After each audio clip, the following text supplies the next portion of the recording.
ஏலகிரி சுற்றுலாத்தலம் பொலிவிழந்து காணப்படுவதற்கான காரணம் பற்றி செய்தியாளர் சீனிவாசனிடம் கேட்போம். வணக்கம் சீனிவாசன், என்ன காரணமாக சொல்லப்படுகிறது? அங்கு இருக்கக்கூடிய வியாபாரிகள் இதற்கு என்ன காரணமாக சொல்லுகிறார்கள்? அவர்கள் வைக்கக்கூடிய கோரிக்கைகள் என்னவாக இருக்கிறது?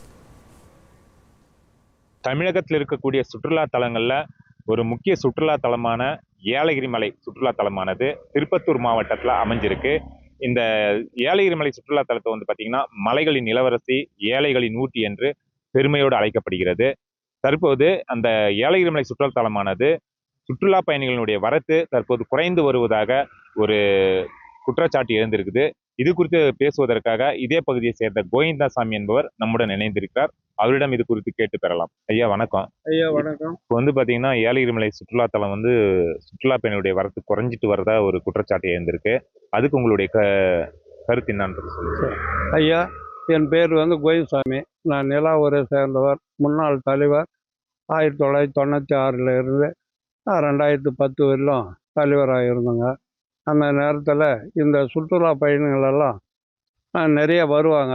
இங்கே பொட்டானிக்ஸ் கார்டன் அது ஒரு பூங்கா வைக்கணும் அப்படின்ற மாதிரி ஒரு நிகழ்வு இருந்தது.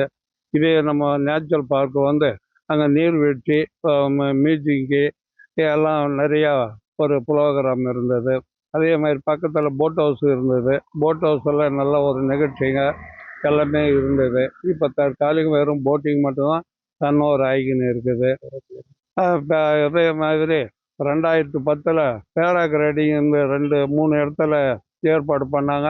அது மாதத்துக்கு ஒரு முறை, 10 நாளைக்கு ஒரு முறை நடத்துவாங்க. அப்போ டூரிஸ்ட்டுங்க நிறையா வருவாங்க, போவாங்க. இப்போ அந்த பேராகிரைடிங் 2010 அது நிறுத்தப்பட்டது.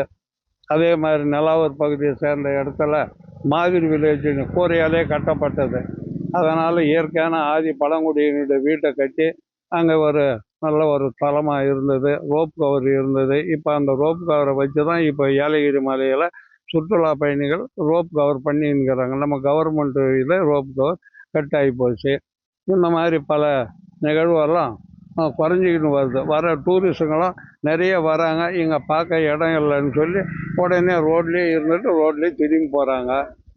இந்த கோடை விழாவில் இப்போது ஏற்கனவே வேலூர் மாவட்டத்திலிருந்து பிரிஞ்சு வந்ததுலேருந்து திருப்பத்தூர் மாவட்டம் ஆகி ஒரு 2 வருஷம் தாங்க கோடை விழாவே நடந்து இருக்கும். அதுக்கு பின்னால் இந்த கொரோனா சமீபத்தில் வந்ததுனால மக்கள் எல்லாம் நிறைய பாதிப்பு வருது, அடிபடுது, தொத்தியாதி வருதுன்னு அப்போ நின்றதுலேருந்து இந்த கோடை விழாவும் நடக்காத அதையும் அப்படி கட் ஆகி இருக்குது.